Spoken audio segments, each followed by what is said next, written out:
public preaching, how has it impacted me? Two ways. First of all, public preaching is a flesh killer. You might get up in some fine cathedral somewhere and wax eloquently and have everybody in that cathedral think you're the greatest thing since Charles Spurgeon. That's not going to happen to you standing out in the middle of a street. I have had people do things to me that in the end,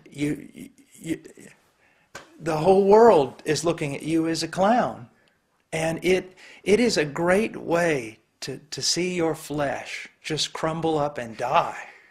I remember one of the first times I had been saved, and it was a couple of weeks later, and I saw a guy handing out tracts, and I went and asked the guy who had led me to the Lord, what is this all about? And I got some tracts, and I went out on the campus at the University of Texas, and I stood there, and I started handing out tracts, and man, I mean, guys would make fun of me, girls would laugh and take the tracts and roll them up and throw them back at me, and it was such a process of seeing God just destroy, the flesh. And so that's always a good thing.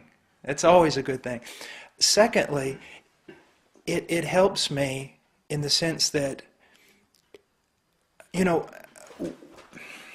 we will, those of us who also preach in church buildings and travel and do conferences, we get to the point where we're living in a bubble. We're using all these theological terms and speaking in high Christian language and dealing with very important topics. And we forget the world doesn't have a clue. They do not understand sometimes our language, the need to start at the very beginning, the need to explain everything we say. When I was witnessing in Dublin the other night, and the young man, he kept asking me, but how do you know the Bible is true? And I gave him sort of, many, classical arguments. And then he said, but I just don't understand. How did God write it in heaven? And did it float down? And all of a sudden I realized, this young man was so far, I wasn't coming close enough to him. I wasn't answering the basic questions that he really needed to hear. I mean, he was at ground zero.